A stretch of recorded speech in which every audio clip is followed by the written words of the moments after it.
Hi, now we are moving towards a world which is looking uglier, and it seems that every day, every week, every month we are proceeding towards a war waged world. And let it be the happenings there in Europe because of Russia-Ukraine war and the proxy war going on there in Ukraine. Let it be the happenings going on in the Middle East and the kind of statements coming from both the sides, especially the side of the neocons. It looks like neocons are craving for a war because one should not forget that for neocons the war is not just a political stuff, it's an economic stuff, because most of their funding, most of their donors come from the arm manufacturing industries. So war for them is not just politics, it is for them economics. War for them is also ideological field, and I don't want to go into details of that ideological field, but you should not forget that there are prophecies which they believe in, and those prophecies are leading to much bloodshed in the entire world. So the war is money, the war is politics for them, and the war is also ideology. But what it may lead to and who is benefiting from this war? Definitely not United States will benefit from this war, and I think United States will suffer eventually in this war. Even if they win, they will be a much weaker party, both economically as well as strategically. But the winner, unfortunately and very unfortunately, will be the country which I oppose the most, is China. One should not forget that what happened after Desert Storm, what happened after the Gulf War. After the Gulf War, China actually modernized its military, and it was looking like China was not having the breathing space because of US sanctions, because whole world was against them. But this war will eventually give them the much required breathing space which they are craving for. So China will definitely emerge out to be a party which benefited from this bloody war, and I think the war will be bloody for all the sides involved, because we should not forget, if there is, and it looks evident to me, that sooner or later there will be a ground invasion there in Gaza, and once a ground invasion there takes place, it will really be bloody for all the sides. Why? Because number of civilian casualties will be enormous. Already lots of civilians are suffering. But when we looked at Mosul, the example of Mosul, it took more than 5 months for the US troops, and if you look at Gaza, it will be a messed up guerrilla urban war, and it will take more than 1 year, I think, and it will be bloody for all the parties involved, and it will spill over. Definitely it will spill over, but there are some things coming out, some symptoms, some symbolism coming out, that already it is spilling over, because the kind of US presence which is there in Mediterranean, it shows that they are getting themselves ready for a broader conflict. The kind of rhetoric coming from Iran also poses something like that.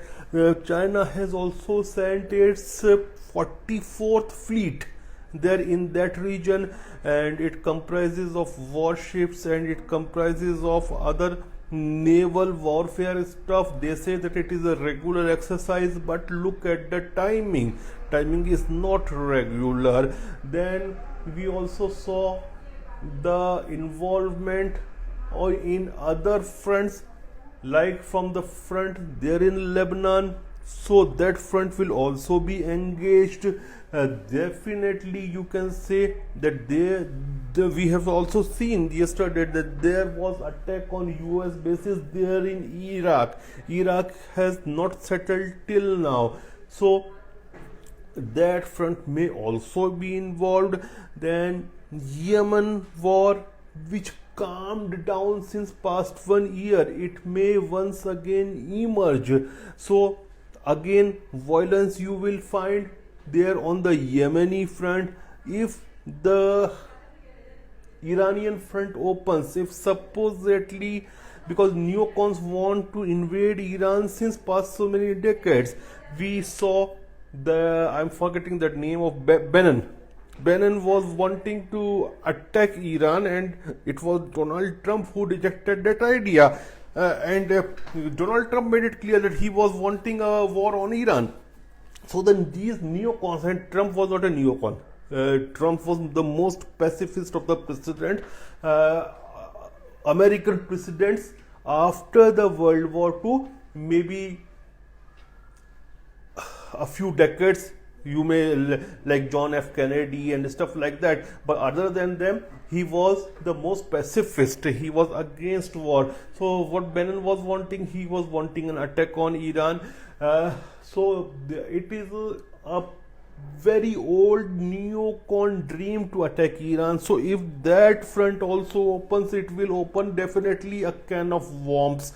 And what a proxy war we are seeing there in Ukraine will eventually come to Asia via Middle East, especially in Middle East, Western Asia, because make sure that definitely Russia and its allies will supply arms against the Western powers. So this is all a messed up situation, and it's a situation which nobody should think of seeing, but unfortunately we will be seeing it, and it is becoming clearer by the day. And one should not forget how the First World War took place. It was just a shot by a Serbian on Archduke, and Austria attacked Serbia, Russia backed Serbia, and eventually it took place.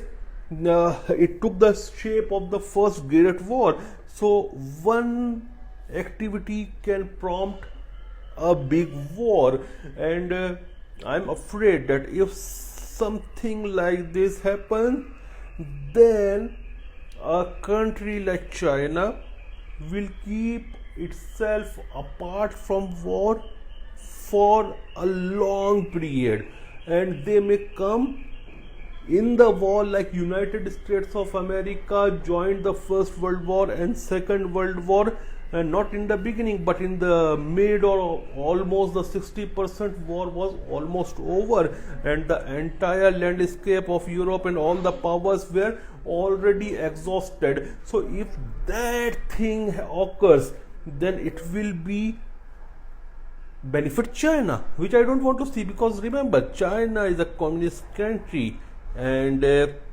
I hate these people. I hate Chinese. I hate the Chinese Communist Party. So what these neocons are doing, they are basically, just because of their economic reasons, because of their political reasons, because of their ideological reasons, they are supporting these Chinese communists and trying to make, and are making them stronger. So the prospects look very bleak. We are on the cusp of a war, maybe a few weeks from the war, maybe a few months away from a war, and this war will involve lots of parties. As far as India is concerned, I believe that we will not take part in this war.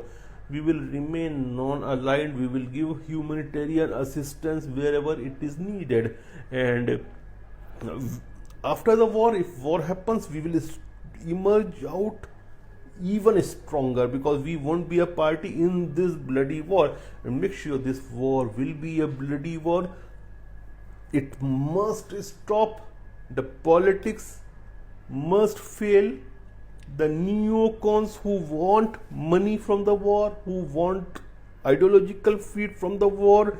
And why I am saying, why I am talking about the prophecies, you should Google it. And Google it, you will understand why neocons want a war and what are the prophecies which they believe in. Those are religious Christian prophecies. The evangelicals believe in that, and they want the return of the Christ on the earth.